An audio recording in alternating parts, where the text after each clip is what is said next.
আমিও আগে এসবে বিশ্বাস করতাম না। কালা জাদু, তন্ত্রমন্ত্র, ওঝা এসব শুনলে মনে মনেই হাসতাম। শিক্ষিত মানুষই কি এসব বিশ্বাস করে? কিন্তু যেদিন নিজের চোখে দেখলাম, নিজের মায়ের চোখ দুটো উল্টে যেতে দেখলাম, সেদিন বুঝলাম কিছু কিছু জিনিস আছে যেটা বিশ্বাস না করলেও সত্যি হয়ে থেকে যায়। ওয়েলকাম ব্যাক ঘটনাস্থল ইউটিউব চ্যানেলে আবারও আপনাদের স্বাগত জানাচ্ছি। আমি শামীম। আপনারা শুনছেন ঘটনাস্থল ইউটিউব চ্যানেলের এক্সক্লুসিভ সত্য ভৌতিক ঘটনা। আজকে একটা কালা জাদুর ঘটনা নিয়ে এসেছি আপনাদের জন্য। খুবই স্পেশাল একটা ঘটনা। আশা করছি সবারই খুব বেশি ভালো লাগবে, এবং আপনাদের যদি আমাদের গল্প ভালো লাগে তাহলে অবশ্যই লাইক করতে ভুলবেন না, কমেন্ট করবেন আপনাদের মতামত। বেশি দেরি করব না, সাবস্ক্রাইব করে নিন। শুরু করব আজকের এপিসোড। আমার নাম রাহেল। বাড়ি মানিকগঞ্জের একটা ছোট্ট গ্রামে, ঘিউর থানার কাছে, নাম হরিণখোলা। গ্রামের তিন দিক দিয়ে বড় বড় তিনটে পুকুর ও আর একদিকে একটা বড় বাঁশঝাড়। রাস্তা বলতে গেলে একটাই, মাটির। বর্ষায় কাদায় ভরে যায়, শীতে কুয়াশায় ঢেকে যায়। গ্রামটা সুন্দর, কিন্তু রাত হলে সেই সৌন্দর্য কোথায় হারিয়ে যায় বুঝি না। রাত নামলে মনে হয় গ্রামটা অন্য কারোর হয়ে যায়। আমরা 5 জন, বাবা, মা, 2 বোন আর আমি। বাবা দিনমজুর, মা সংসার সামলান। আমি তখন ঢাকায় একটা প্রিন্টিং প্রেসে কাজ করি। মাসে একবারই বাড়ি আসি। ঘটনাটা শুরু হয়েছিল একটা নভেম্বরে। মা ফোন করেছিলেন বিকেলবেলা। বললেন, রাহেল, তো ছোট বোন রিয়া কেমন যেন হয়ে গেছে।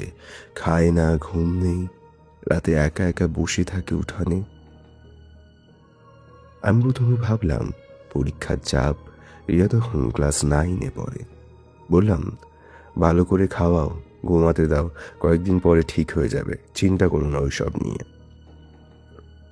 কিন্তু ঠিক হয়নি। পরের সপ্তাহে বাবা ফোন করলেন। বাবা সাধারণত কমই কথা বলেন আমার সাথে, মানে একেবারে ফোন করাটাই বিড়াল।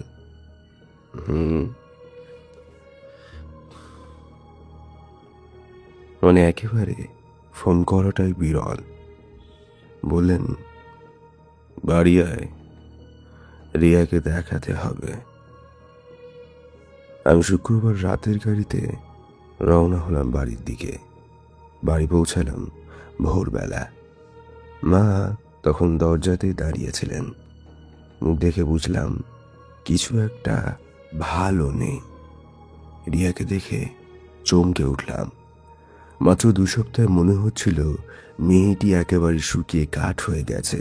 চোখের নিচে কালো দাগ, চুল এলোমেলো। সে আমার দিকে তাকালো, কিন্তু সেই চোখে চেনার কোনো আভাস নেই। যেন দেখছে কিন্তু কিছু বুঝছে না। রিয়া, আমি ডাকলাম। সে কিছুই বলল না, শুধু মাথা ঘুরিয়ে জানলার দিকে তাকালো।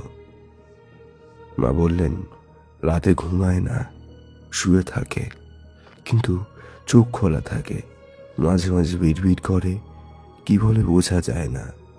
একবার মা শুনেছেন সে বলছিল, যাচ্ছি যাচ্ছি, কিন্তু কোথাও যাওয়ার কথা নেই তার। ডাক্তার দেখানো হয়েছে উপজেলায়। ডাক্তার বলেছেন সবকিছু স্বাভাবিক, রক্তের রিপোর্টও ভালো, কোনো সমস্যা নেই। কিন্তু সমস্যা যে আছে সেটা চোখ দিয়ে স্পষ্ট দেখা যাচ্ছে। দিন 3 থাকলাম। 3য় রাতে আমি নিজে টের পেলাম। রাত তখন সম্ভবত 2টো। হঠাৎ ঘুম ভেঙে গেল। কেন ভাঙলো তা জানি না। কোনো শব্দ নেই, কোনো স্বপ্ন নেই, হঠাৎই জাগলাম, বুকটা কেমন ভারী ভারী লাগছিল। উঠে বসলাম, ঘরের হালকা আলোয় বাইরের দিকে একটু তাকালাম। বাইরে একদম চুপ। গ্রামের রাত মানে পুরোপুরি অন্ধকার। কোনো গাড়ির শব্দ নেই, কোনো মানুষের কণ্ঠ নেই, শুধু মাঝে মাঝে ঝিঝি পোকার ডাক। কিন্তু সেই রাতে ঝিঝি পোকাও ডাকছিল না। সেই নিস্তব্ধতাটা অস্বাভাবিক। পুরো গ্রামটা যেন নিঃশ্বাস বন্ধ করে বসে আছে। তখনই শুনলাম, খুব আস্তে, প্রায় শোনা যায় না এমন, পাশের ঘর থেকে, মানে রিয়ার ঘর থেকে কেউ যেন কথা বলছে। মানে কণ্ঠস্বর আছে কিন্তু কথা নেই, একটানা ছন্দহীন নিচু গলায়, ফিস ফিস ভাবে। আমি উঠে গিয়ে দরজায় কান দিলাম। রিয়া কথা বলছে, কিন্তু কার সাথে? ঘরে তো সে একা। দরজাটা একটু ফাঁকা করলাম। রিয়া বিছানায় বসে আছে, একেবারে সোজা হয়ে, চোখ বন্ধ, আর সত্যি বিড় করছে, কার সাথে যেন কথা বলছে, কিন্তু ঠোঁট নড়ছে না। এইটুকু দেখেই আমার গায়ের লোম দাঁড়িয়ে গেল। শিরদাঁড়া দিয়ে কেমন একটা ঠান্ডা বাতাস নেমে গেল। ঠোঁট নড়ছে না, কিন্তু শব্দ আসছে। আমি দরজা বন্ধ করে ফিরে এলাম। সেই রাতে আর ঘুমাইনি। পরদিন সকালে মাকে সব কথা বললাম, যা রাতে দেখেছিলাম। মা চুপ করেই রইলেন, তারপর বললেন, তোর বাবাকে বলিস নে, উনি রেগে যাবেন। আমি বললাম, কেন? মা বললেন, পশ্চিমের চাচা একটা কথা বলেছেন। পশ্চিমের চাচা মানে পাশের বাড়ির করিম চাচা, বয়স্ক মানুষ, গ্রামের সবাই তাকে মানে। আমি বললাম, কি কথা? মা ইতস্তত করলেন, তারপর বললেন, বাড়ির চারিপাশে একটু দেখো। আমি বুঝলাম না, বললাম, মানে? মা আর কিছু বলতে পারলেন না, তার চোখ ভিজে উঠল। সেদিন বিকেলে একা একা বাড়ির চারিদিকে হাঁটতে বের হলাম। পিছনের দিকটায় গেলাম, যেখানে বাঁশঝাড় শুরু হয়েছে। মাটি একটু নরম, সেখানে স্যাঁতসেঁতে, রোদও ঢোকে না বেশি। দেখলাম একটা লেবু রাস্তার পাশে, মাটির উপরে।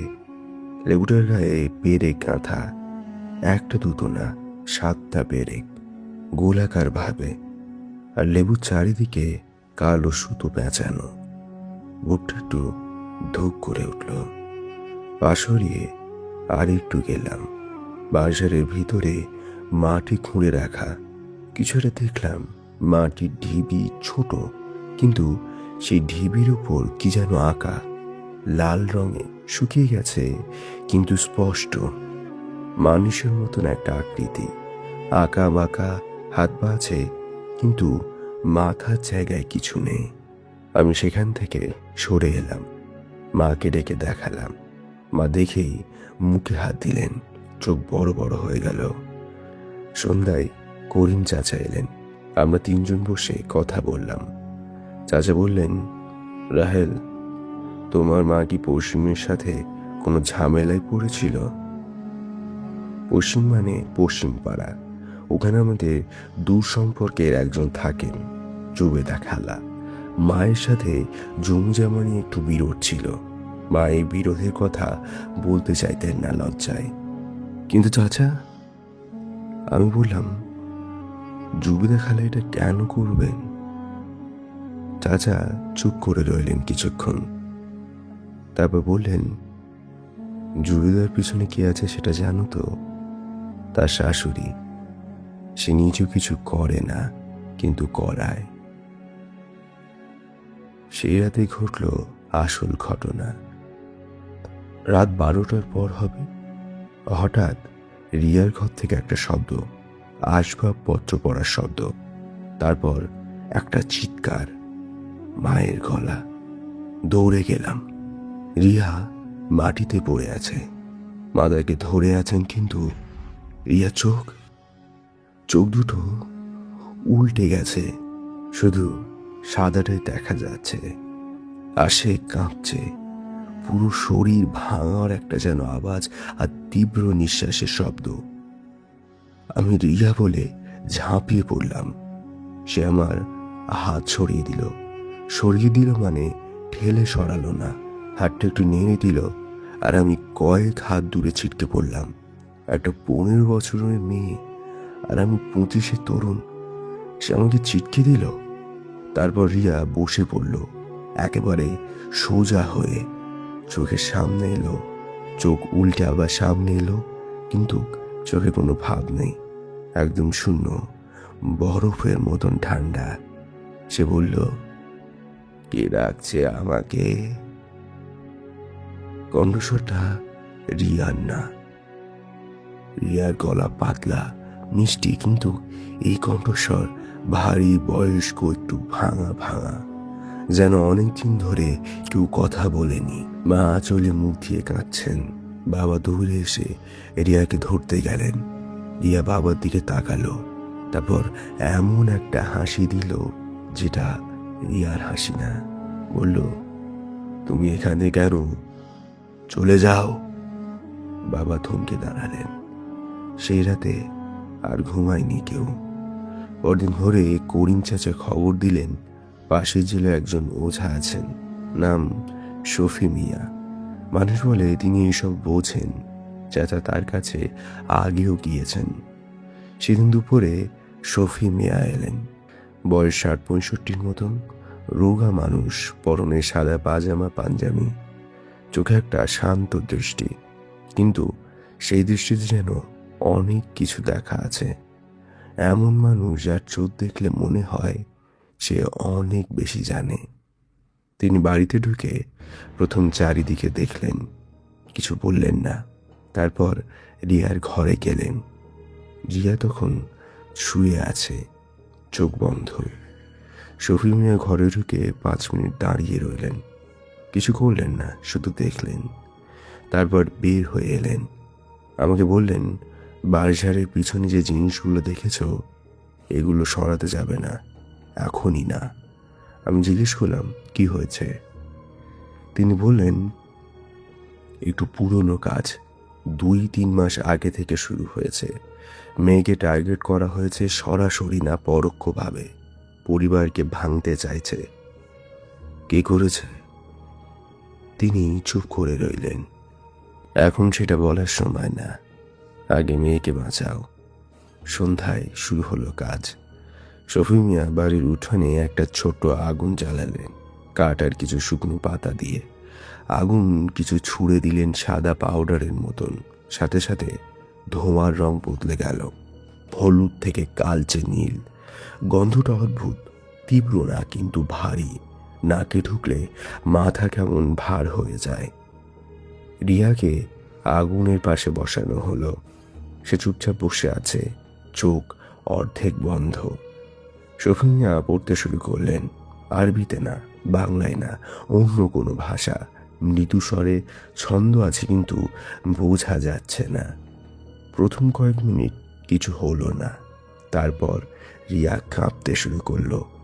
শফি মিয়া পড়া থামালেন না, বরং একটু জোরে জোরে পড়তে শুরু করলেন। রিয়া মাথা নাড়তে শুরু করলো, জোরে জোরে পাগলের মতন। মা কাঁদছেন, বাবা মাকে ধরে দাঁড়িয়ে আছেন। করিম চাচা তারই পেছনে, আর আমি ঠায় দাঁড়িয়ে আছি, পা সরাতে পারছি না। রিয়া হঠাৎই চিৎকার করে উঠল, কিন্তু সে চিৎকার রিয়ার না, বড্ড তীক্ষ্ণ চিৎকার, পুরনো ভারী কান ফাটানো আওয়াজ, যেন অনেক পুরনো কোথাও থেকে বেরিয়ে আসছে।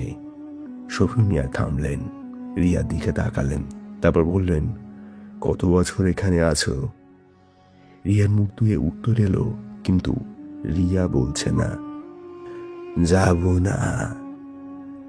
শফি মিয়া বললেন, যেতে হবে। পাঠাতে পারবে না তুমি, এ বাড়িতে আমার আমন্ত্রণ আছে। শফি মিয়া থামলেন। আমন্ত্রণ মানে কেউ দেখেছিল? আমার মাথায় হঠাৎ ঝলক এলো।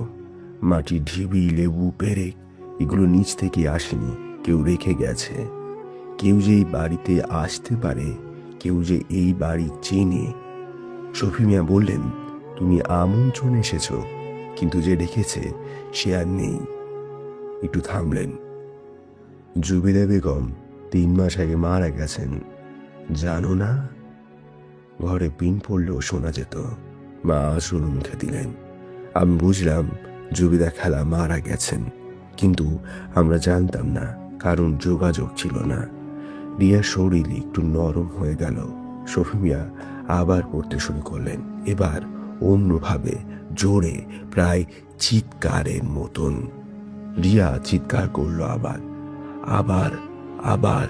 তারপর হঠাৎ থেমে গেল, সব চুপ। রিয়া সামনে পড়ে গেল মাটিতে। আমরা সবাই দৌড়ালাম। শফি মিয়া হাত তুললেন, থামো। তারপর রিয়ার মাথায় হাত দিলেন আস্তে। চোখ বন্ধ করে কিছুক্ষণ রইলেন, তারপর বললেন, শেষ।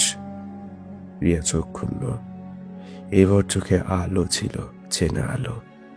আমার বোনের চোখ। সে বলল, ভাই। সেই রাতে কাঁদলাম অনেকক্ষণ। পরদিন শফি মিয়া যাওয়ার আগে বাজারে সে জিনিসগুলো তিনি নিজে সরালেন। লেবু, সুতো, মাটির ঢিবি সব বললেন এগুলো নদীতে ভাসিয়ে দেবেন, সরিয়ে না দিলে আবার হতে পারে। বলে গেলেন, যে করে গেছে সে চলে গেছে, কিন্তু যা পাঠানো হয়েছিল সেটা কিছুদিন ঘুরে বেড়াবে। আগামী 40 দিন সতর্ক হয়ে থাকতে হবে। আমি জিজ্ঞেস করলাম, কেন রিয়াকে টার্গেট করা হয়েছিল, মাকে কেন না? শফি মিয়া একটু চুপ করে রইলেন, তারপর বললেন, কাঁচা শক্তি, ছোট বয়সে শক্তি বেশি থাকে। এই ধরনের কাজ দুর্বলকে ধরা হয় না, শক্তিকে ধরা হয়, তারপর সেই শক্তি ব্যবহার করা হয়। আমি বুঝলাম না পুরোটা, কিন্তু একটু বুঝলাম। রিয়া নির্দোষ, তার বিপদই ছিল। আমি বুঝলাম না পুরোটা, কিন্তু একটু বুঝলাম। রিয়া নির্দোষ, তাই তার বিপদ ছিল। রিয়া পরে ধীরে ধীরে সুস্থ হলো। 1 সপ্তাহের মধ্যে খাওয়া শুরু করলো, স্কুলে গেল, হাসলো। কিন্তু সেই সময়টার কথা জিজ্ঞেস করলে সে বলে মনে নেই, পুরোটাই অন্ধকার। আমি মাঝে মাঝে ভাবি, কি ছিল সেটা, কি ছিল রিয়ার ভেতরে? কোনো বৈজ্ঞানিক ব্যাখ্যা আছে? হয়তো আছে, হয়তো নেই। কিন্তু সেই রাতে রিয়ার মুখ দিয়ে যে কণ্ঠস্বর বেরিয়েছিল সেটা আমার কানে এখনো আছে, যাব না। সেই দুটো শব্দ যে গলায় বলেছিল সেটা কোনো 15 বছরের মেয়ের গলা ছিল না, কোনো মানুষের গলা ছিল কি জানি না। আজ মাঝরাতে মাঝে মাঝে উঠে বসি, কেন উঠে জানি না, হয়তো কোনো স্বপ্ন দেখি, মনে থাকে না। কিন্তু উঠে বসার পর মনে হয় বুকটা ভারী, ঠিক সেই রাতের মতন।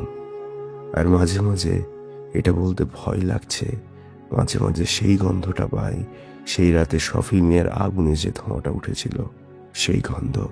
ভারী, তীব্র না, কিন্তু গায়ে এসে লাগে। ঘর খুঁজি, কিছু নেই, জানালা বন্ধ, দরজা বন্ধ, কিন্তু গন্ধটা থাকে। আমি জানি না সেটা কি, আর জানতেও চাই না। কিছু কিছু প্রশ্নের উত্তর না জানাই ভালো।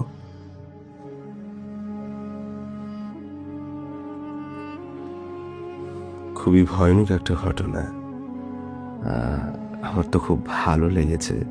আর কারু জাদুর ঘটনাগুলো সবসময় কিছুটা স্পেশাল হয়। তো থ্যাংক ইউ আপনাদের পুরো ঘটনাটা শোনার জন্য। এবং যদি ভালো লেগে থাকে তাহলে অবশ্যই শেয়ার করবেন, ভুল ত্রুটি অবশ্যই কমেন্ট করবেন। এবং আজ এই পর্যন্তই।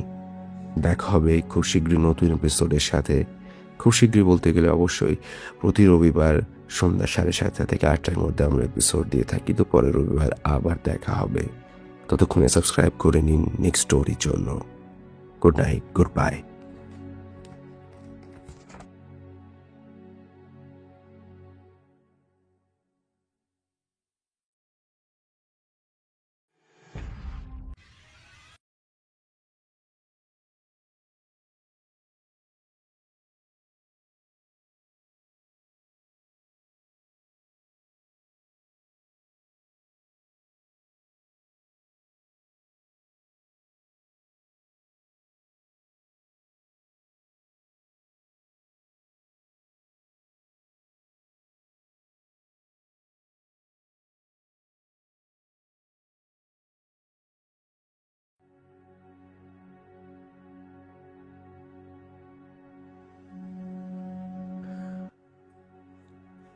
Welcome back.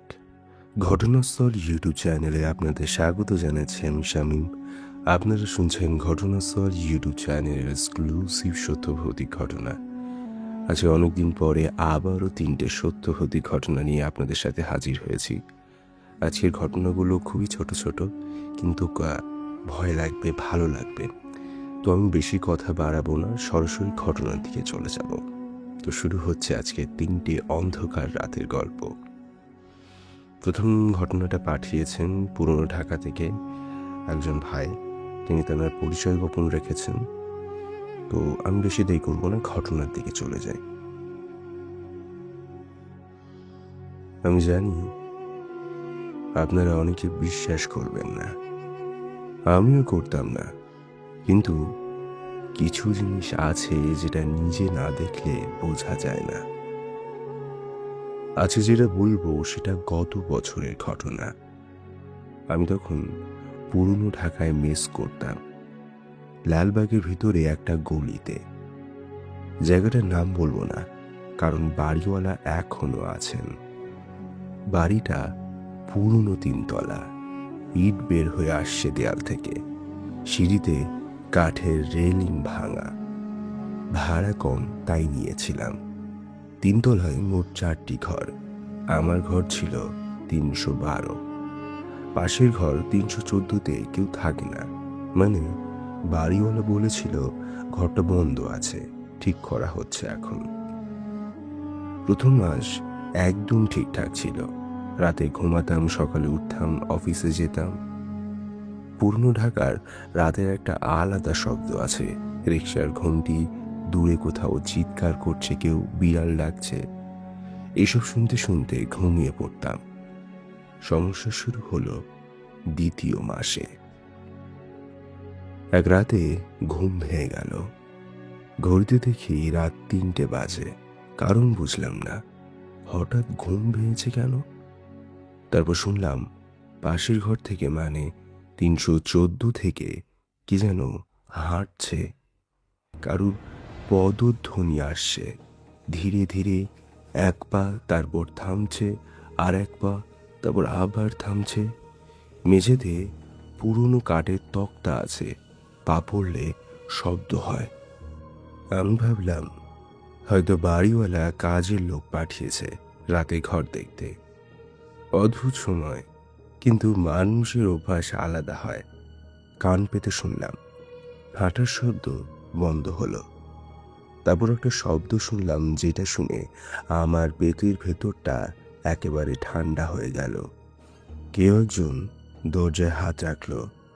314 দরজায় না, আমার দরজায়, 312 দরজায়। টোকা না, ঘুষি না, শুধু হাত রাখার একটা চাপ। দরজাটা পুরনো, তাই একটু নড়ে উঠল। আমি শ্বাস বন্ধ করে শুয়ে রইলাম। মোবাইলে হাত নিলাম, টর্চ অন করলাম, কিন্তু উঠতে পারছিলাম না। পা যেন আটকে গেছে। দরজার উপাস থেকে কোনো শব্দ নেই, একদম চুপ। মিনিট 10 পর উঠলাম, দরজা খুললাম, করিডর ফাঁকা। 314 দরজায় তালা ঝুলছে, যেমনটা সবসময় থাকে। পরদিন বাড়িওয়ালাকে বললাম, তিনি হাসলেন, বললেন পুরনো বাড়ির শব্দ হয়, মাথায় নিও না। আমিও ভুলে গেলাম। কিন্তু পরের সপ্তাহে আবার হলো। এবার রাত 3:30, আবার হাঁটার শব্দ, এবার আর একটু বেশি জোরে। তারপর দরজায় আবার সেই চাপ, কিন্তু এবার সাথে আর একটা জিনিস, কেউ একজন ফিস ফিস করছে। ভাষা বুঝতে পারছি না, শুধু একটা দীর্ঘ গভীর ফিস ফিস। আমি সাহস করে উঠলাম, দরজা খুললাম।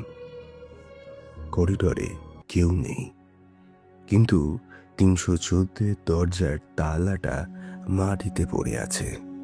দরজাটা একটু ফাঁকা হয়ে আছে। ভিতরে ঢোকার সাহস হয়নি। পরদিন বাড়িওয়ালাকে বললাম।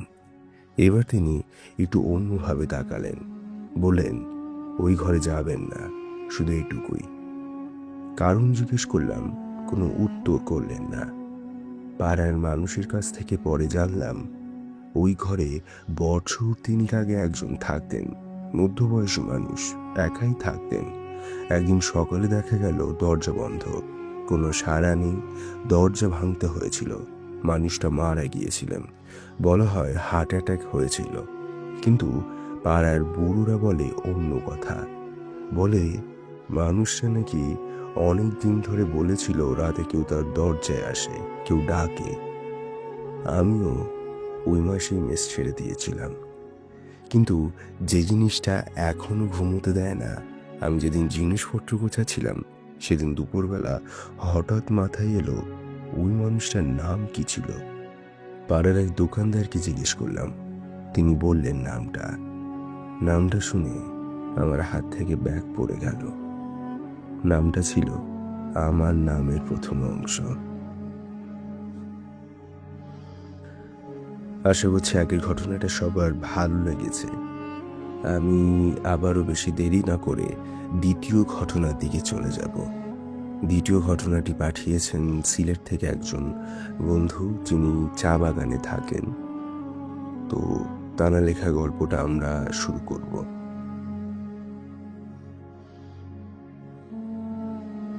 সিলেটে আমার মামার বাড়ি। প্রতি বছর ঈদে সেখানে যায়। সেবার গিয়েছিলাম বন্ধু রফিককে নিয়ে। ওরা কখনো চা বাগান দেখেনি, তাই বললাম চল আমার সাথে যাবি। মালনীছড়া চা বাগান, ওটা শহরেরই কাছে। মালনীছড়া চা বাগান, ওটা শহরের কাছেই, কিন্তু ভিতরে ঢুকলে মনে হয় অন্য একটা দুনিয়া। সবুজ পাহাড়, সারি সারি চা গাছ, মাঝে মাঝে কুয়াশার স্তর এমনভাবে নামে যে 10 হাত দূরের মানুষকেও দেখা যায় না। আমরা গিয়েছিলাম বিকেলে। রাফি ছবি তুলছিল, আমি এদিক ওদিক ঘুরছিলাম।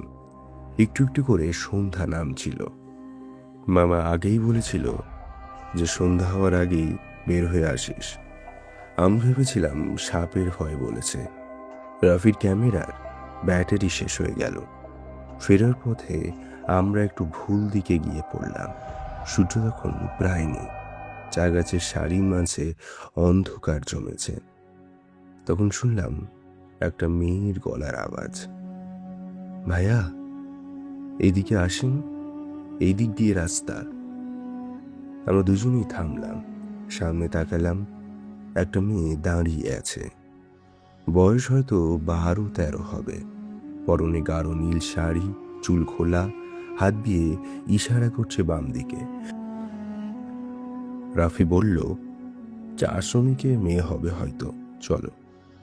কিন্তু পাহাড় সরছিল না।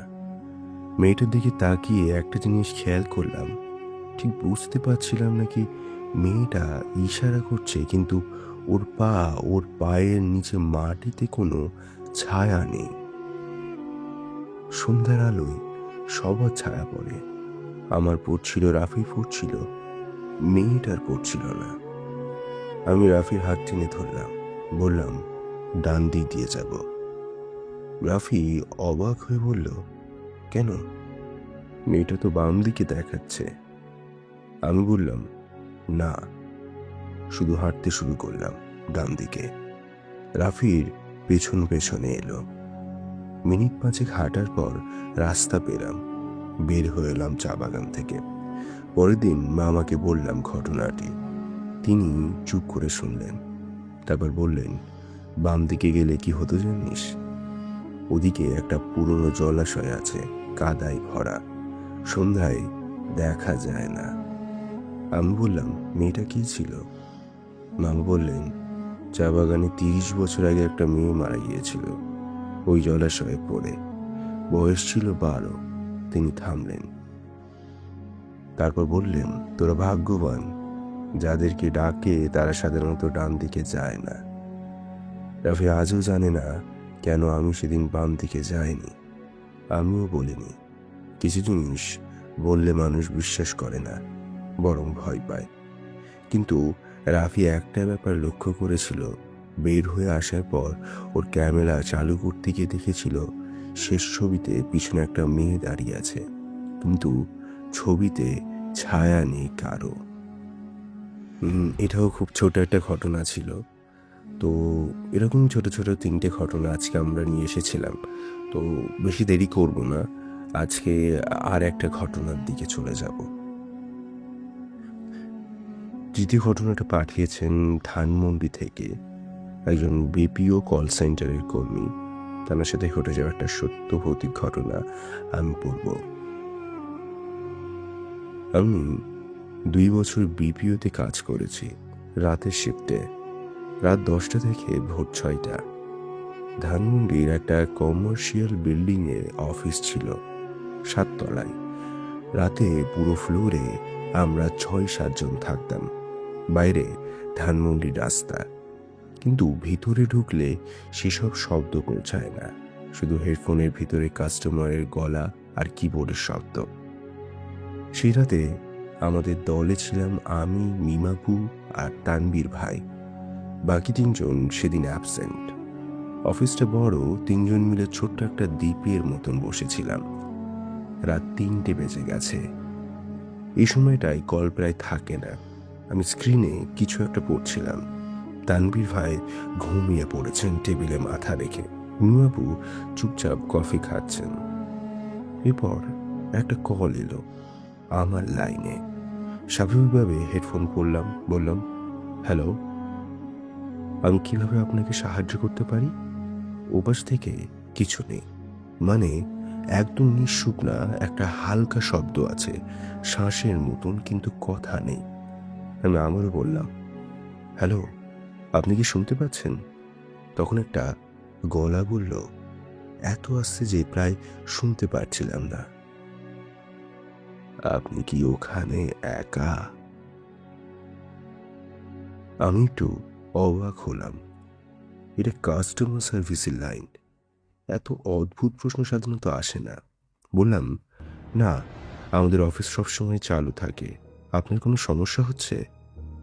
ওপাশ থেকে কোনো উত্তর নেই। আবারও সেই শ্বাসের শব্দ। তারপর বলল, এবার একটু জোরে, আপনার পেছনে কেউ একজন দাঁড়িয়ে আছে। আমি হাসলাম, ভাবলাম প্র্যাঙ্ক কল। বললাম, দেখছি। পিছনে ফিরলাম। তানভীর ভাই ঘুমাচ্ছেন, মিমাফু কফি খাচ্ছেন, আর কেউ নেই। ফোনে বললাম, কেউ নেই ভাইয়া। ওপাশ থেকে বলল, আর একটু ভালো করে দেখুন, একদম স্থির হয়ে আছে আপনার পেছনে একটু দূরে।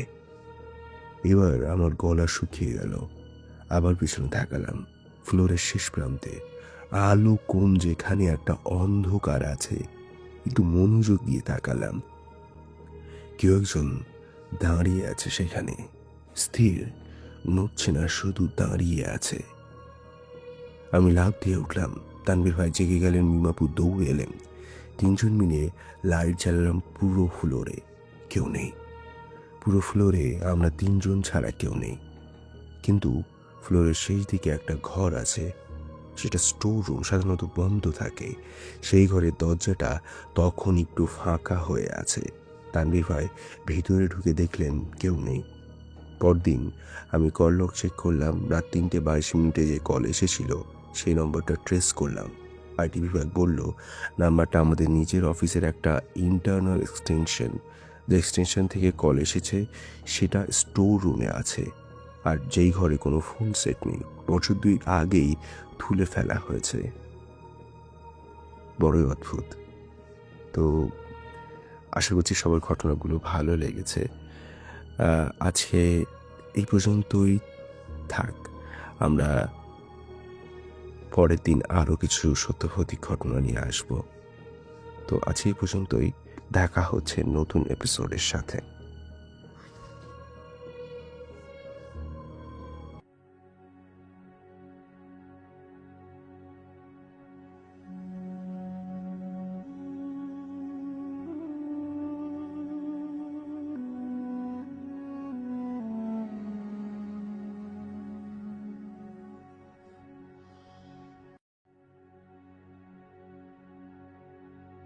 Welcome back. ঘটনাস্থলী ইউটিউব চ্যানেলে আপনাদের স্বাগত জানাচ্ছি। আবারও আমি শামীম। আপনারা শুনছেন ঘটনাস্থলী ইউটিউব চ্যানেলের এক্সক্লুসিভ সত্য ভৌতিক ঘটনা। আবার একটা নতুন এপিসোডের সাথে নতুন নতুন ঘটনা নিয়ে এসেছি। আশা করছি আপনাদের ঘটনাগুলো খুবই ভালো লাগবে। আপনাদের যদি আমাদের ঘটনাগুলো ভালো লেগে থাকে তাহলে অবশ্যই আমাদের চ্যানেলটিকে সাবস্ক্রাইব করবেন এবং আমাদের ঘটনাগুলো লাইক করবেন, শেয়ার করবেন এবং আমাদের পাশে থাকবেন। আমি বেশি কথা বাড়াবো না, ঘটনায় চলে যাচ্ছি সরাসরি। প্রথম ঘটনাটা যিনি পাঠিয়েছেন তিনি তার পরিচয় গোপন রেখেছেন এবং ঘটনাটা টাইটেলও দিয়েছেন যে ফ্ল্যাট নাম্বার 9B। তো ইন্টারেস্টিং মনে হচ্ছে, শুনে নেওয়া যাক ঘটনাটা। ঘটনাটি আমার সাথে ঘটেছিল আজ থেকে 2 বছর আগে।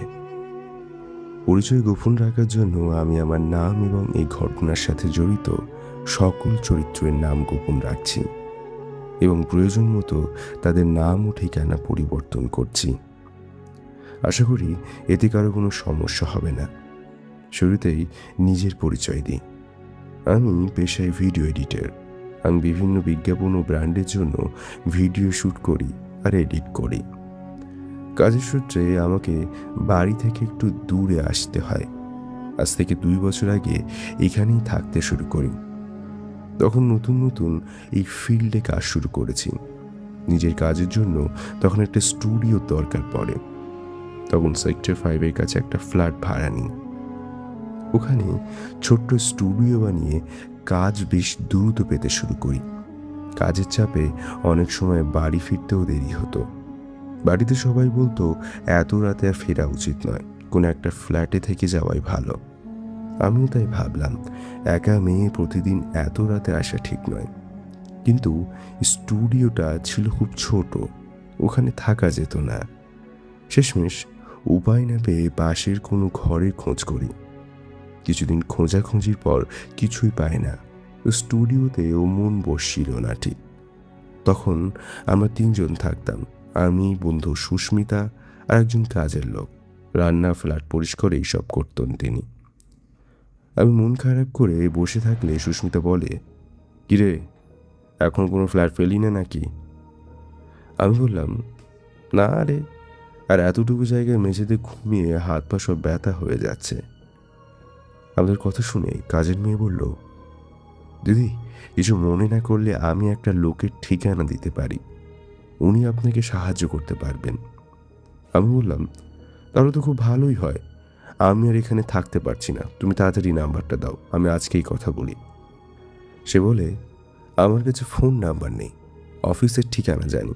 সন্ধ্যায় যেখানে কাজ করি উনি ওই সব ফ্ল্যাট ভাড়া দেন। ঠিকানা নিয়ে সেই সন্ধ্যায় ওই অফিসে গেলাম। সব কিছু বলাতে উনি কিছু ফ্ল্যাটের ছবি দেখান, এই কয়েকটাই এখন খালি। আমি সব দেখে বললাম, দাদা একটু কম রেটে হলে আর কি ভালো হতো। উনি বললেন, এগুলোই আছে, আর কিছু হলে পরে বলতে পারবো। আমি একটা ছবি দেখিয়ে জিজ্ঞেস করলাম, এটা? উনি বললেন, ওটা ফাঁকাই আছে, তবে ওটাই না গেলেই ভালো। জিজ্ঞেস করলাম, কেন? উনি হেসে বললেন, অনেকে নাকি সেখানে কিছু দেখে। আমি বললাম, কি ভূত নাকি? উনি বললেন, জানি না, তবে যারা ওই ফ্ল্যাটে ছিল 7 দিনের বেশি থাকতে পারেনি। আমি তখন জিদ করলাম ওই ফ্ল্যাটটাই চাই। অবশেষে রাজি হলেন। চাবি নিয়ে এলাম। বললেন, কাল 10টা নাগাদ নগদ রেডি রাখবেন, ফ্ল্যাটটা দেখিয়ে দেব। পরদিন 10টায় টাকা নিয়ে ফ্ল্যাটে গেলাম। উনি বললেন, সব পরিষ্কার করিয়েছি, আজ থেকে থাকবেন নাকি? আমি বললাম, হ্যাঁ আজকেই ঢুকবো। উনি চলে যাওয়ার সময় বললেন, সাবধানে থাকবেন, নিষেধ করেছিলাম কিন্তু। সুস্মিতা বলল, লোকটি নিষেধ করেছিল? আমি সব বলাতে, ভূত এখানে ফ্ল্যাট নিবি? আমি বলি, তুই চুপচাপ ঘর সাজাতে সাহায্য কর। ফ্ল্যাটে মোট 3টে ঘর, একটা কিচেন, একটা বেডরুম ও একটা বসার ঘর। তাড়াতাড়ি পরিষ্কার কর। বসার ঘরে ডাইনিং টেবিল, সোফা, টিভি আর বড় আয়না লাগানো। আয়নার দিকে তাকিয়ে সুস্মিতা বলল, দেখ কি সুন্দর। আমি বললাম, সবই ভালো, এত কম দামে এমন একটা ফ্ল্যাট পাবো কখনোই ভাবিনি। সুস্মিতা বলে, তবে ভূতের ব্যাপারটা। আমি বললাম, তোরে ভূতের গল্প শুরু করতে বলেছি এখন। তারপর সব গোছগাছ করে প্রথম রাতে সুস্মিতা চলে গেল। আমি রান্নাঘরে হালকা কিছু রান্না করে স্নান করতে যাই। স্নান করতে করতে কিছু পড়ার শব্দ পাই, পাত্তা দিই না। স্নান শেষে বসার ঘরে গিয়ে দেখি গ্লাস পড়ে ভেঙে গেছে। ডাইনিং টেবিলের পাশে জানলা খোলা, একটা বিড়াল বসে। বিড়ালটা দাঁড়িয়ে জানলা বন্ধ করি। কাজ তুলতে গিয়ে আঙুল কাটে। নিজেই বকাঝকা করতে করতে সব পরিষ্কার করে খেতে বসি। খেতে তখন নাগাদ 9:30টায় শুয়ে পড়লাম। সারা রাত ঘুম ঠিকঠাক হয়নি। সকালে উঠে কাজের লোক ফোন করে জিজ্ঞেস করে, রাতে কোনো অসুবিধা হলো না তো ম্যাডাম? আমি বলি, না তো, আপনি শুধু শুধুই ভয় পাচ্ছিলেন। সকালে চুল ঠিক করতে গিয়ে লক্ষ্য করি আয়নার একটা পাশে ফাটল ধরেছে। মনে মনে ভাবলাম, কাল তো কিছু দেখি। তারপর ভাবলাম হয়তো পুরনো। ওইদিকে আর নজর না দিয়ে কাজে গেলাম। সুস্মিতা দেখে বলল, কিরে, প্রথম রাত কেমন কাটলো ভুতুরে ফ্ল্যাটে? আমি বললাম, ভালো। ও বলে, তবে হাতে ব্যান্ডেজ কেন, কি হয়েছে? আমি বলি, আসলে বিড়ালটা কাজ ভেঙেছিল, ওটা তুলতে গিয়েই কেটে গেছে। তৃতীয় রাত সব কাজ সেরে 10:30 নাগাদ ঘুমিয়ে পড়লাম।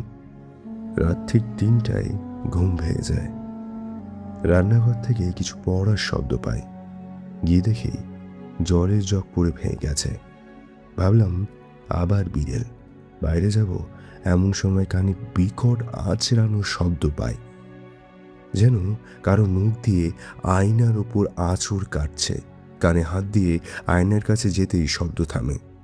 সেখানে দেখি কারোর নখের আঁচড়ে আয়নায় লেখা, আমাকে বাঁচাও, আমাকে এখানে আটকে রেখেছে। ওখানে হাত দিতে যাব, দেখি ছোট্ট মেয়ে দৌড়ে রান্নাঘরের দিকে চলে যায়। গিয়ে দেখি সেখানে কেউ নেই। এরপর কিছু হয়নি, কিন্তু তারপরে আর রাতে ঘুম আসেনি। কিছুদিন পর স্টুডিওতেও মন দিলেও রাতের অ্যাডভেঞ্চার কাউকে বলিনি। লিফটে এক বৃদ্ধা জিজ্ঞেস করলেন, নতুন ভাড়াটে নাকি? বললাম, হ্যাঁ, 13 তলাতে 9B ফ্ল্যাট। তিনি হকচকিয়ে বললেন, কোনো অসুবিধা হচ্ছে? বললাম, না তো, শুধু পাশের ফ্ল্যাটের বিড়ালটা একটু বিরক্ত করে। তিনি অবাক হয়ে বললেন, এই বাড়িতে তো কোনো বিড়াল নেই, এখানে বাচ্চা বা কোনো প্রাণী রাখা নিষেধ। কিছু বলবো এমন সময় লিফট এসে দাঁড়ালো। উনি নেমে গেলেন। কিছুক্ষণ চুপচাপ থাকলাম। রাতে আবার শুতে যাওয়ার সময় মনে হলো আয়নার সামনে কিছুক্ষণ দাঁড়িয়ে থাকি, তারপর শুয়ে পড়ি। রাত 3টের পর সেরকমই আর একটা অদ্ভুত আঁচড়ের শব্দ শুরু হয়। কানে হাত দিয়ে বসে পড়ে চিৎকার করে উঠলাম, কেউ আমায় বাঁচাও। তখন আবার মেয়েটির হাসির শব্দ। ভয়ে কাঁদতে কাঁদতে বললাম, দাঁড়াও প্লিজ। ওটা থেমে গেল। দেখি ছোট মেয়েটা সামনে দিয়ে দৌড়ে গেল। আয়নায় লেখা উঠে গেল, তুমি আমার সঙ্গে খেলবে না। অথচ আয়নায় আবার স্পষ্ট হলো একটা ছোট্ট লাল জামা পরা বাচ্চা মেয়ে, হাতে তার পুতুল। আমি ফিরে তাকাতেই সে বলল, তুমি আমার সঙ্গে খেলবে?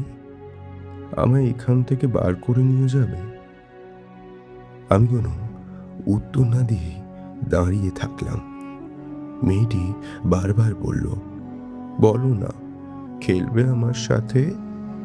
বলো, খেলবে?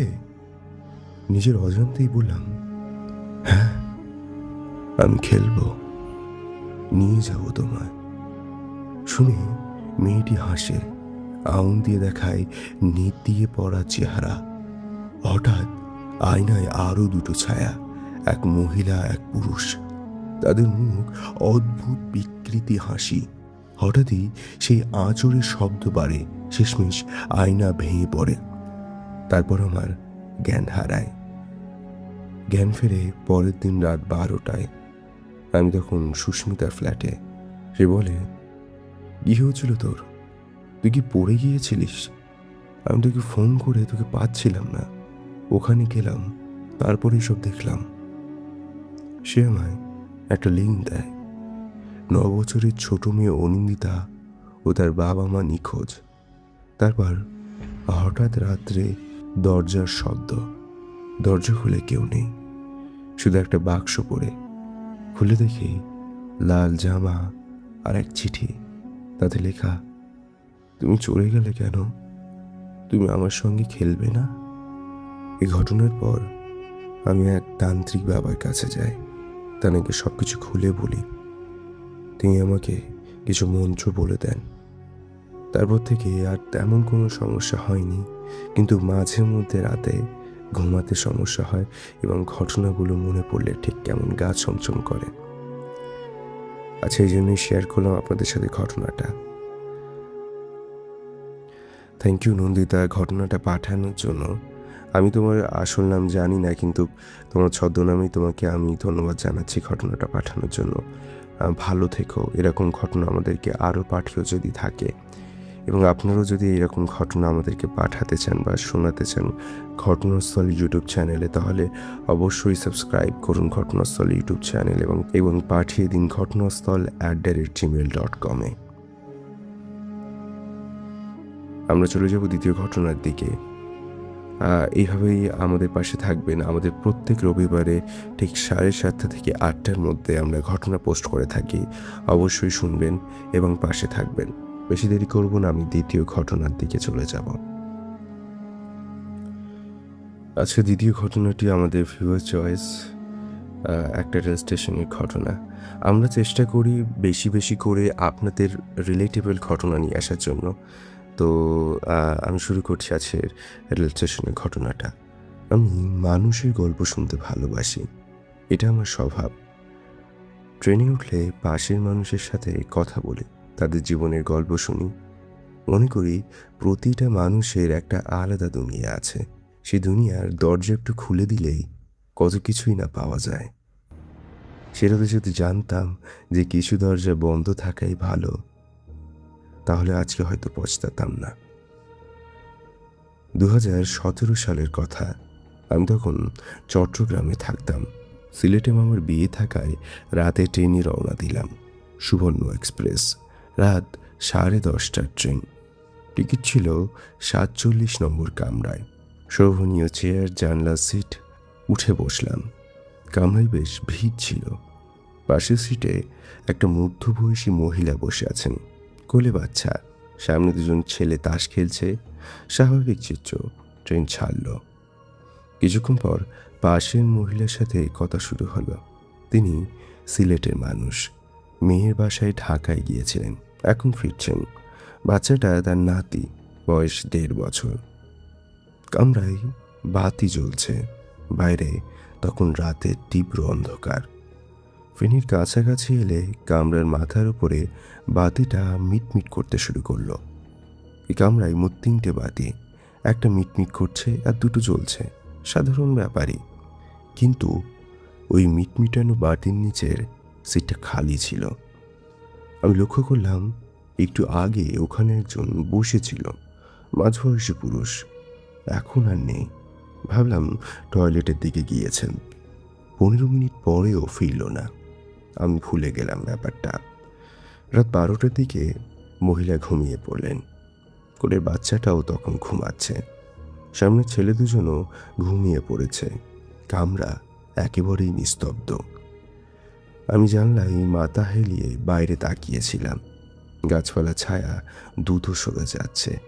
মাঝে মাঝে ছোট স্টেশন আসে, 2 মিনিটের জন্য আলো, তারপর আবার তীব্র অন্ধকার। তখন ওই খালি সিটে কিছু একটা দেখলাম। কেউ বসেছে, কিন্তু কখন এলো? আমি তো জানলার দিকে তাকিয়েছিলাম, হয়তো পাশ দিয়ে কেউ গেলে বুঝতাম। একটা মেয়ে, বয়স হয়তো 22-23, চুল খোলা, মুখ নিচু করে আছে, পরনে সবুজ সালোয়ার কামিজ। আমি স্বাভাবিকভাবেই তাকালাম। মেয়েটি মুখ তুলল। চেহারা সুন্দর, কিন্তু চোখ দুটো কেমন লাল। ঘুম না পাওয়া মানুষের চোখ লাল হয়, কান্না করলে লাল হয়, কিন্তু এই লালটা কিছুটা অন্যরকম। যেন ভেতর থেকে কেউ আলো জ্বালিয়ে রেখেছে। সে আমার দিকে তাকিয়ে আছে। আমি একটু বিব্রত হলাম, মুখ ঘুরিয়ে নিলাম। কিছুক্ষণ পর আবার তাকালাম। সে এখনো তাকিয়ে আছে। জিজ্ঞেস করলাম, কোথায় যাবেন? সহজ কথায়। সে হাসল, কিন্তু ঠোঁট নড়ল না, মানে ঠোঁট বন্ধ রেখেই হাসল, যেন ভেতরে কিছু আছে যেটা বের করতে চাইছে না। পরে উত্তর এলো, সিলেট। গলার স্বর মেয়েদেরই মতন, কিন্তু একটু বেশি গভীর। আমিও। সে মাথা নাড়ল, তারপর একটু থেমে বলল, একা যাচ্ছেন? আমি বললাম, হ্যাঁ। সে বলল, ভালো না, রাতের ট্রেনে একা যাওয়া ভালো না। আমি হাসলাম, বললাম, কেন? সে জানলার বাইরে তাকালো, বলল, এ লাইনে অনেক মানুষ মরেছে, তারা এখনো ট্রেনে চড়ে। আমার হাসি মিলিয়ে গেল। সে আবার আমার দিকে তাকালো। আপনার পাশের সিটে যিনি ছিলেন তিনি কোথায় গেলেন? পাশের সিটে তখন কেউ নেই। মহিলা বাচ্চা সহ ঘুমাচ্ছেন অন্যদিকে। বললাম, কে? মেয়েটি বলল, সবুজ শার্ট পরা বয়স্ক মানুষ। আমার মনে পড়ল, একটু আগে যিনি উঠে গেলেন, কিন্তু আমি তো মেয়েটাকে এই তথ্য দিইনি। সে কিভাবে জানলো? বললাম, টয়লেটে গেছে হয়তো। মেয়েটা আস্তে মাথা নাড়ল। না, তিনি এই কামরায় আর নেই। মানে? তিনি কোথায়? সে হাসলো আবার, সে একই হাসি, ঠোঁট বন্ধ। মানে তিনি এই ট্রেনে উঠেছিলেন, কিন্তু এই কামরায় ওঠার তার কথা ছিল না। আমি সরাসরি তার চোখের দিকে তাকালাম। সে মুখ নামিয়ে নিল। তখন আমি একটা জিনিস দেখলাম, মেয়েটার হাত দুটো কোলের ওপর রাখা, কিন্তু হাতের কবজিতে কোনো শিরা নেই। মানে শিরা থাকার কথা, হাত নড়লে ফুলে ওঠে। এই মেয়েটার হাতে শুধু চামড়া, মসৃণ ফ্যাকাশে চামড়া। আমি চোখ সরিয়ে নিলাম। হৃৎপিণ্ড দ্রুত চলছে আমার। ট্রেন একটা স্টেশনে থামলো। আমি দেখলাম শ্রীমঙ্গলা। আমি বললাম, আমি একটু নামবো। উঠলাম, প্ল্যাটফর্মে নামলাম, হাঁটলাম। ঠান্ডা বাতাস গায়ে লাগলো। মনে মনে বললাম, বিসমিল্লাহ। ট্রেন ছাড়ার আগে উঠলাম অন্য কামরায়। কামরা 48 এসে বসলাম। সিলেটে পৌঁছলাম ভোরের আলো ফোটার আগে। মামার বিয়ে ঠিকঠাক হয়েছিল। ফেরার সময় ট্রেনে উঠলাম দিনের বেলায়। টিকিট ছিল সেই 47 নম্বর কামরায়। উঠতে গিয়ে থমকে গেলাম। কামরার দরজায় একটা কাগজ সাঁটানো, হাতে লেখা, এই কামরাটি সাময়িকভাবে বন্ধ, ত্রুটির কারণে। পাশের এক রেলকর্মীকে জিজ্ঞেস করলাম, কি হয়েছে এই কামরায়? লোকটি একটু চুপ থাকলো, তারপর বলল, গত পরশু রাতে একজন যাত্রী এ কামরায় মারা গেছেন। বয়স্ক মানুষ, সবুজ শার্ট পরেছিলেন, হার্ট অ্যাটাক ডাক্তার বলেছেন, কিন্তু শরীরে কোনো চিহ্ন নেই। চেহারাটা দেখলে মনে হবে যেন খুব ভয় পেয়ে মরেছেন। আমি আর কিছু জিজ্ঞেস করিনি, শুধু মনে হয়েছিল মেয়েটা বলেছিল এই কামরায় ওঠার তার কথা ছিল না। তার কথা ছিল না, কিন্তু যে গিয়েছিল তার কথা ছিল। খুবই অদ্ভুত একটা ঘটনা। মানে মেয়েটা কে ছিল? বৃদ্ধ মানুষটার সাথে কি হয়েছিল? বৃদ্ধ মানুষটা তখন কোথায় গিয়েছিলেন? তিনি কেন ভয় পেয়ে মারা গিয়েছিলেন? আর সব থেকে বড় প্রশ্ন যেটা, সেটা হচ্ছে মেয়েটা কে ছিল? আমরা জানি না। কথক আমাকে যেভাবে পাঠিয়েছেন আমি সেভাবে পড়েছি। আশা করছি আপনাদের ভালো লেগেছে। যদি কোথাও ভুল ত্রুটি হয়ে থাকে তাহলে অবশ্যই ক্ষমা করবেন। এবং আজকে এই পর্যন্তই। আপনারা যদি আমাদের ঘটনা আরও শুনতে চান তাহলে আমাদেরকে সাবস্ক্রাইব করুন ঘটনাস্থল ইউটিউব চ্যানেলে। প্রত্যেক রবিবার 7:30 থেকে 8টার মধ্যে আমাদের এপিসোড আসে। দেখা হবে পরের রবিবার। Good bye, good night. ঘরে আগুন লেগেছে। দরজা যেতে চাইছি কিন্তু পারছি না, পাশ হচ্ছে না। আগুন এগিয়ে আসছে, ঠিক সেই মুহূর্তে কেউ আমার হাত ধরল পেছন থেকে। আমি ঘুরে দেখলাম একটা মেয়ে, পুড়ে যাওয়া চেহারা কিন্তু চোখ স্বচ্ছ, সে হাসছে। আমি চিৎকার করে জেগে উঠলাম। Welcome back. ঘটনাস্থল ইউটিউব চ্যানেলে আপনাদের স্বাগত জানাচ্ছি আমি শামীম। আপনারা শুনছেন ঘটনাস্থল ইউটিউব চ্যানেলের এক্সক্লুসিভ সত্য ভৌতিক ঘটনা। আমি আবারও ফিরেছি কিছু সত্য ভৌতিক ঘটনা নিয়ে। গরম বেশ ভালোই পড়েছে, গরম গরম ভূতের ঘটনাগুলো আপনাদেরও খুব ভালো লাগবে আশা করছি। আমি বেশি দেরি না করে সরাসরি ঘটনার দিকে চলে যাব। আমি আর্কিটেকচারের ছাত্র ছিলাম। শেষ বর্ষে থিসিসের জন্য মুঘল আমলের স্থাপত্য নিয়ে কাজ করছিলাম। সোনারগাঁও লোকশিল্পের জাদুঘরের পিছনের এলাকায় কিছু পুরনো ধ্বংসাবিশেষ আছে। ইট পাথরের ভিত, আধা ভাঙা দেওয়াল, জঙ্গলে ঢাকা উঠোন। স্থানীয়রা ওইখানে খুব বেশি যায় না। আমার সুপারভাইজার বলেছিলেন দিনের বেলায় কাজ সারতে। আমি সেটা মানিনি। ছিলাম 3 দিন। সাথে ছিল আমার বন্ধু রনি, ফটোগ্রাফি করত। ডকুমেন্টেশনের জন্য নিয়েছিলাম তাকে। রাতে উঠতাম কাছের একটা গেস্ট হাউসে। খুব সাধারণ জায়গা, 2টো ঘর, একজন বুড়ো কেয়ারটেকার। প্রথম দিন ঠিকঠাকই কেটেছিল। জরিপ করলাম, মাপ নিলাম, ছবি তুললাম। পুরনো ইটের গায়ে হাত দিলে মনে হয় ইতিহাস শুনে দেখছি। একটা আলাদা রোমাঞ্চ আছে। দ্বিতীয় দিন দুপুরে আমরা একটা জায়গায় পৌঁছালাম যেটা নকশায় ছিল না। মূল ধ্বংসাবশেষ থেকে একটু ভেতরে ঝোপঝাড় কেটে ঢুকতে হলো। একটা পুরনো ঘরের মেঝে, ছাদ নেই, 3টে দেওয়াল আছে, একটা ভেঙে পড়েছে। মেঝে ইটের, কিন্তু মাঝখানে একটা বড় কালো দাগ, যেন দীর্ঘদিন আগুন জ্বলেছে। রনি বলল, এখানে কি হতো রে? আমি বললাম, জানি না, ছবি তোল। রনি ক্যামেরায় তুলল, তারপর নামিয়ে রাখলো।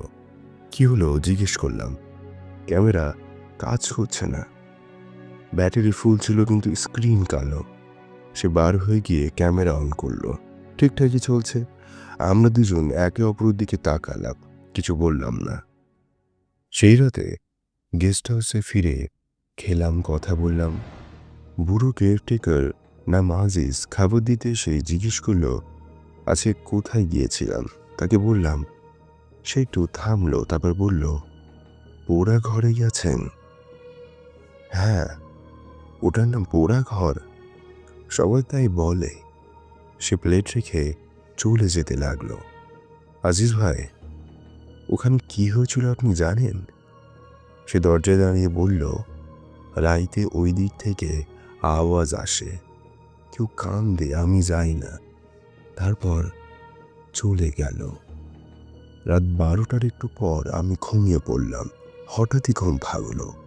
ঘরের মধ্যে একটা গন্ধ, আগুনের গন্ধ, কিন্তু ধোঁয়া নেই, কেউ আগুনও জ্বালায়নি। আমি উঠে বসলাম। পাশের বিছানায় রনি ঘুমাচ্ছেন। ঘরে তখন কেউ নেই, কিন্তু গন্ধটা আসছে কোথা থেকে। আমি জানলার দিকে গেলাম, বাইরে তাকালাম। গেস্ট হাউসের পেছনের মাঠ, তারপর ঝোপ, অন্ধকার। তারপর দেখলাম সেই ঝোপের দিক থেকে একটা আলো, কমলা রঙের, ছোট, যেন আগুনের শিখা। আমি চোখ শুরু করে তাকালাম। আলোটা নড়ছে এদিক ওদিকে, যেন কেউ হাঁটছে আর আলো বহন করছে।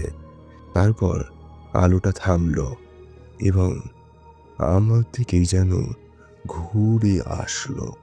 আমি বলতে পারছি না কিভাবে বুঝলাম কেউ আমার দিকে তাকিয়ে আছে, কিন্তু বুঝলাম স্পষ্ট। ঠিক সেই মুহূর্তে রনি জেগে উঠল। কি হয়েছে? আমি ওকে বললাম, ওদিকে তাকা। রনি জানলার কাছে এলো। কোথায়? আলো নেই, ঝোপ, অন্ধকার। পরদিন আজিজকে জিজ্ঞেস করলাম। সে বলল, পোড়া ঘরে আগে মানুষ মারা গেছিল, কতজন জানি নে, আগুন লেগেছিল, বের হতে পারিনি। জিজ্ঞেস করলাম কখন? অনেক আগে, আমার বাবার আমলে না, তার বাবার আমলে। তাহলে ওই ঘরে রাতে আলো কেন? সে আমার দিকে তাকালো, বলল, তারা বের হওয়ার রাস্তা খোঁজে। আমরা সেদিন চলে আসতাম, কিন্তু থিসিসের কাজ শেষ হয়নি, রইলাম।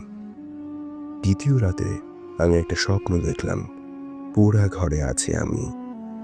ঘরে ছাদও আছে, ঘরটা পুরো ঘেরা, এবং ঘরে আগুন লেগেছে। দরজা যেতে চাইছি কিন্তু পারছি না, পাশ হচ্ছে না। আগুন এগিয়ে আসছে, ঠিক সেই মুহূর্তে কেউ আমার হাত ধরল পেছন থেকে।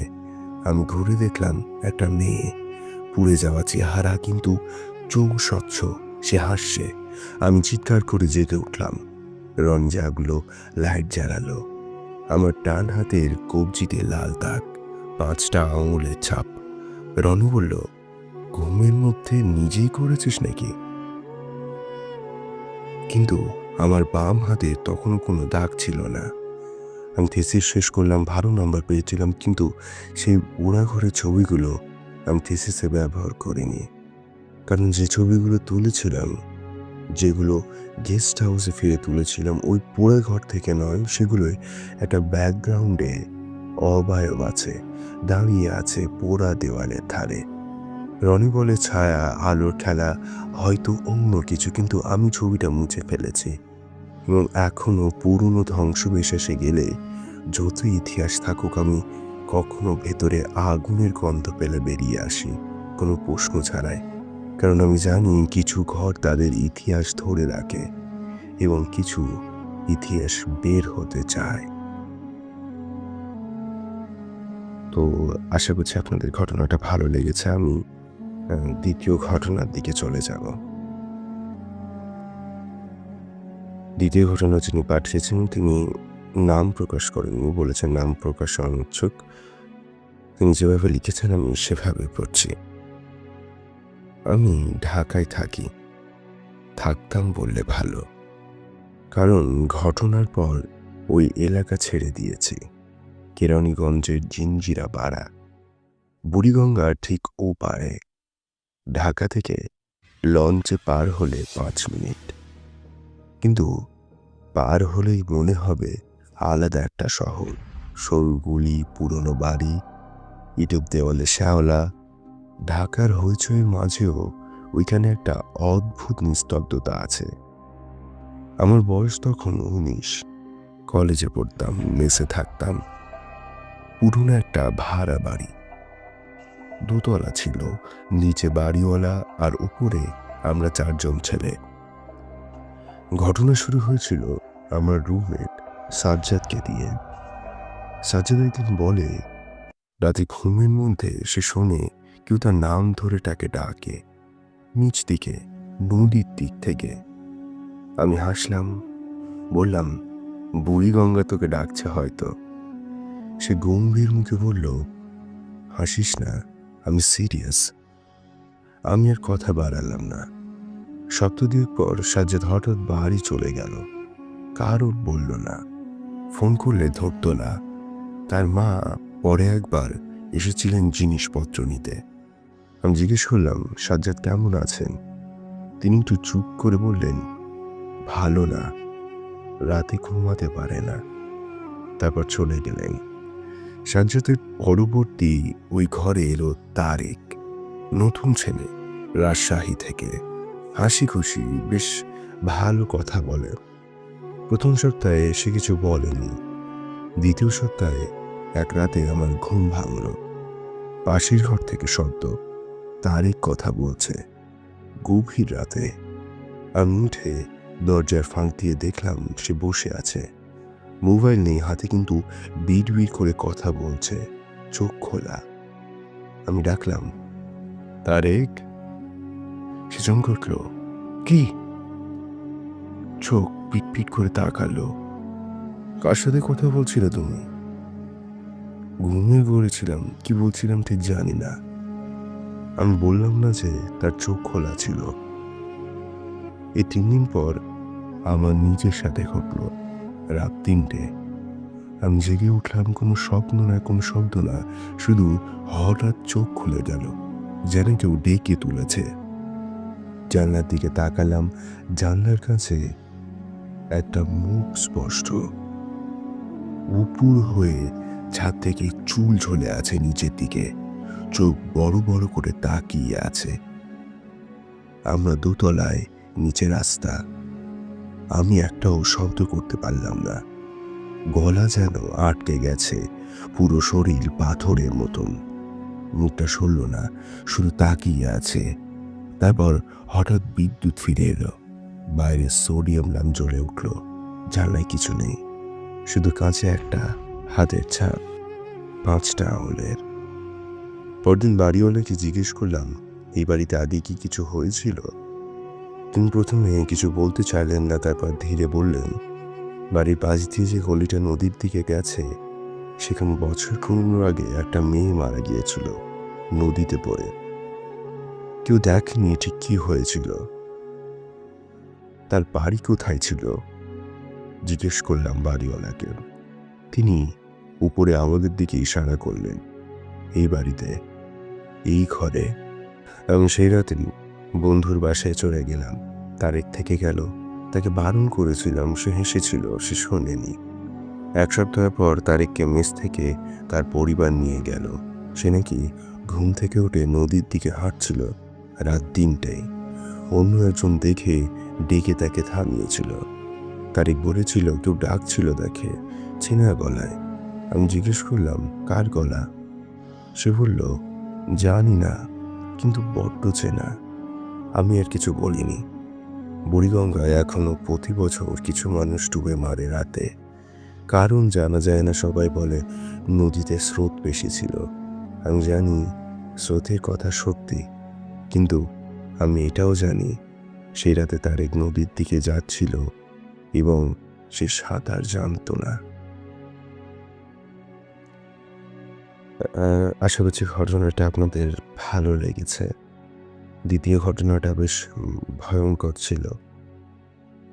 আমি বেশি দেরি করব না, বেশি কথা বাড়াবো না, সরাসরি তৃতীয় ঘটনার দিকে চলে যাব। আমার নাম রাশেদ, বয়স তখন আমার 27।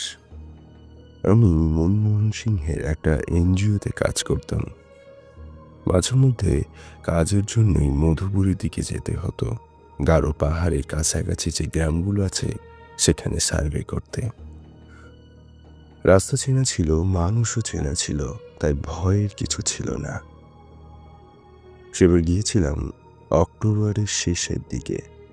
সে তখনও পুরোপুরি পড়েনি, কিন্তু রাতে একটা ভ্যাপসা ঠান্ডা থাকতো। এই ধরনের ঠান্ডা যেটা গায়ে লাগলে অস্বস্তি হয়, কম্বল টানতে ইচ্ছা করে, কিন্তু আবার গরমে ঘুম আসে না। আমি উঠেছিলাম মধুপুর বাজারের কাছে একটা দোতলা বাড়িতে, স্থানীয় ইউনিয়ন পরিষদের একজনের বাড়ি। তার নাম করিম ভাই, ভালো মানুষ তিনি।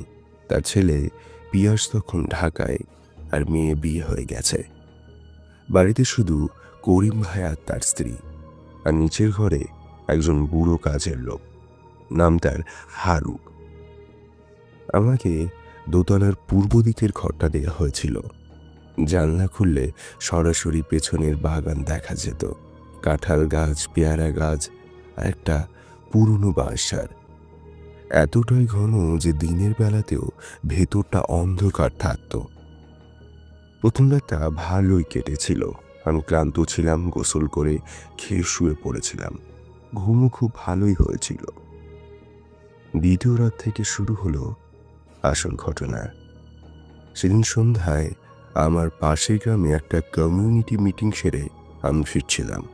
রাত তখন প্রায় 10টা। করিম ভাই ভাত রেখেছিলেন, খেলাম, ওনার সাথে কিছু কথা বললাম, তারপর উপরে উঠে আসলাম। জানলাটা খুলে দিলাম বাইরের মৃদু বাতাস ঢোকার জন্য। ঝিঝুপোকার শব্দ আসছে বাগান থেকে, দূরে কোথাও কুকুর ডাকছে, তারপর আবার থেমে থেমে আবার ডাকছে। এটা স্বাভাবিক, এই গ্রামে এমনই হয়। আমি তখন বিছানায় শুয়েছিলাম। ঠিক সেই মুহূর্তে বিদ্যুৎ চলে গেল। লোডশেডিং এখানে রাত 10টার পর প্রায়ই যায়। আমি ফোনে টর্চ জ্বালালাম, পাশের টেবিলে রাখা মোমবাতিটা খুঁজলাম, পেলাম না। অন্ধকারে শুয়ে রইলাম। বাইরে ঝিঝি পোকার শব্দটা হঠাৎই থেমে গেল। এটা খেয়াল করলাম কারণ থামার আগের মুহূর্ত পর্যন্ত শব্দটা এত স্বাভাবিক ছিল যে মাথায় ঢোকেনি। কিন্তু যখন থামলো হঠাৎ করে একসাথে, তখন বুঝলাম আগে কতটা শব্দ ছিল। কারণ এখন নিঃশব্দতাটা অস্বাভাবিক ভারী মনে হচ্ছে। আমি জানলার দিকে তাকালাম।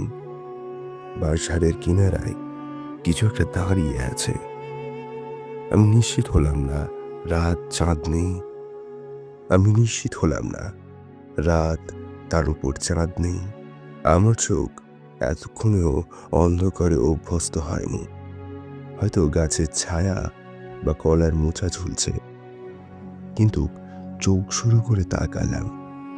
যা দেখলাম তা হলো আকৃতিটা কিছুটা মানুষের মতন দাঁড়ানো, কিন্তু অনেক বেশি লম্বা।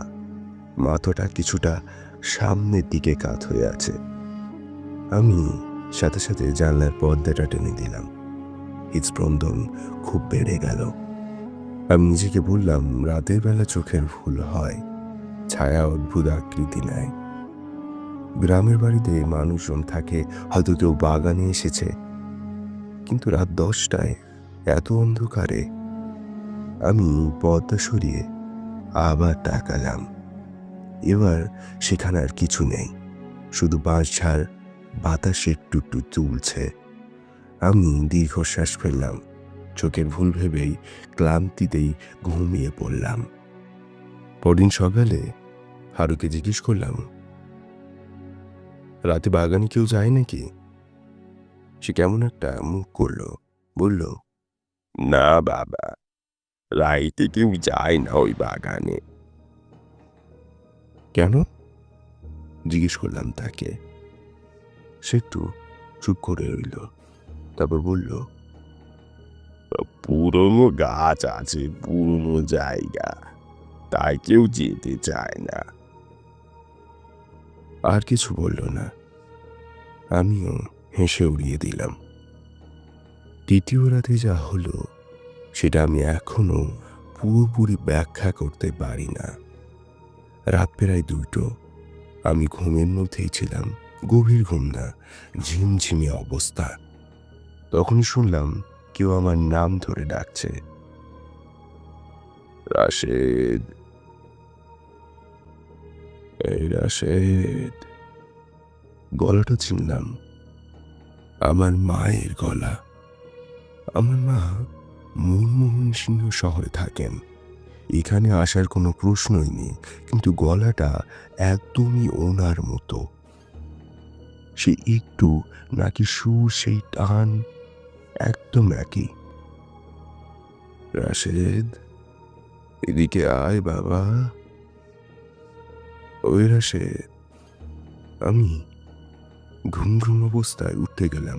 ঠিক সেই মুহূর্তে জানি না কেন হাড়টা বিছানার সাথে আঁকড়ে ধরলাম। মাথার ভেতরে কোথাও একটু কিছু বলল যে উঠিস না। আমি শুয়ে রইলাম। রাশেদ, শুনতে পাচ্ছিস না বাবা?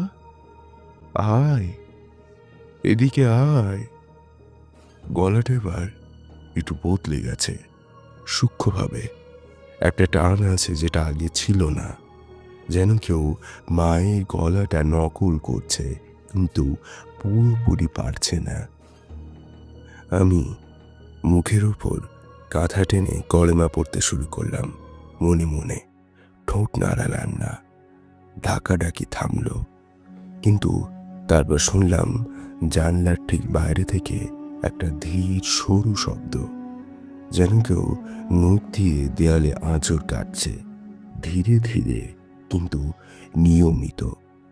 আমি নড়লাম না।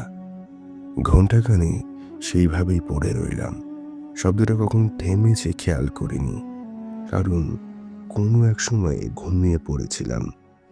সকালে উঠে জানলার নিচের দেয়ালে তাকালাম, প্লাস্টারে আঁচড়ের দাগ, 3টে সমান্তরাল ভাবে। আমি করিম ভাইকে বললাম। তিনি প্রথমে হাসলেন, তারপর গম্ভীর হয়ে গেলেন। বলেন, রাশেদ ভাই, এই ঘরে একবার আগে একটা সমস্যা হয়েছিল। অনেক বছর আগে আমার মামা থাকতেন। তিনি এই ঘর থেকে সরে গিয়েছিলেন। বলেছিলেন রাতে কেউ ডাকে। আমি তখন জিজ্ঞেস করলাম, কে ডাকতো? করিম ভাই একটু থামলেন, তার মৃত মায়ের গলায়। আমার ঘাড়ের পিছনে শিরদাঁড়া দিয়ে একটা ঠান্ডা বাতাস বয়ে গেল। আপনি আমাকে এই ঘর কেন দিলেন তাহলে? আমার গলা তখন শুকিয়ে আসছিল। তাবিজ দেওয়া আছে ঘরে, দরজার উপরে। আমি ভেবেছিলাম ঠিক হয়ে গেছে। তিনি দরজার উপরে তাকালেন। তাবিজটা সেখানে আর নেই। ফ্রেমের পেরের কাছে শুধু তাবিজটা নেই। আমি সেদিন রাতে ঘর বদলালাম। করিম ভাই আমাকে সামনের ঘরে নিয়ে গেলেন, কিন্তু রাতে সামনের ঘর থেকে পিছনের সেই ঘরের মৃদু একটা শব্দ শুনতে পেলাম। কেউ যেন সেই ঘরের মধ্যে হাঁটাহাঁটি করছে। ধীরে ধীরে পায়ের শব্দ আসে। আমি বালিশ মুখে গুজে আয়াতুল কুরসি পড়লাম বারবার, সকাল পর্যন্ত। সকালে করিম ভাই গিয়ে সেই ঘরের দরজা খুললেন। মেঝেতে মাটির দাগ, দুটো পায়ের থাপের মতন, কিন্তু পায়ের আঙুলগুলো উল্টো দিকে। আমি সেদিনই মনমোহন সিংয়ে ফিরে গেলাম। মাকে ফোন করলাম। তিনি বললেন, কি হয়েছে রে? তোর গলা শুনে এমন মনে হচ্ছে কেন? অসুস্থ হয়ে গিয়েছিস নাকি? আমি জিজ্ঞেস করলাম, মা, তুমি কাল রাতে কি আমাকে স্বপ্নে দেখেছিলে? একটু চুপ থেকে তিনি বললেন, হ্যাঁ রে, স্বপ্ন দেখলাম তুই একটা অন্ধকার ঘরে আছিস, আর আমি তোকে ডাকছি, কিন্তু তুই আসছিস না। আমি অনেক ভয় পেয়েছিলাম, কিন্তু তুই কিভাবে জানলি? আমি কিছু বললাম না। মায়ের গলায় তখনও সেই ডাক যেন বাজছিল কানে। শুধু এবার বুঝলাম যে ডাকছিল সে মা ছিল না। সেই তাবিজটা কোথায় গেল আমি আজও জানি না, এবং প্রতি রাতে ঘুমানোর আগে এখনো একবার, শুধু একবার মনে হয় দরজায় বাইরে কেউ দাঁড়িয়ে আছে। খুবই গা ছমছমে একটা ঘটনা, নতুন জায়গায়, নতুন ঘরে, এরকম একটা এক্সপিরিয়েন্স অনেক বেশি হরেবল। আশা করছি ঘটনাগুলো সবার খুব ভালো লেগেছে। আপনারা এইভাবে আমাদের পাশে থাকুন, এবং যদি ঘটনাস্থলের ঘটনাগুলো ভালো লেগে থাকে তাহলে অবশ্যই আমাদের ঘটনাগুলো বন্ধুদের সাথে শেয়ার করুন, লাইক করুন, সাবস্ক্রাইব করুন ঘটনাস্থল ইউটিউব চ্যানেলকে। দেখা হবে আবারও রবিবার ঠিক 7:30 থেকে 8টার সময় নতুন এপিসোড, নতুন সত্যভৌতিক ঘটনা নিয়ে। ততদিনের জন্য গুড বাই, গুড নাইট।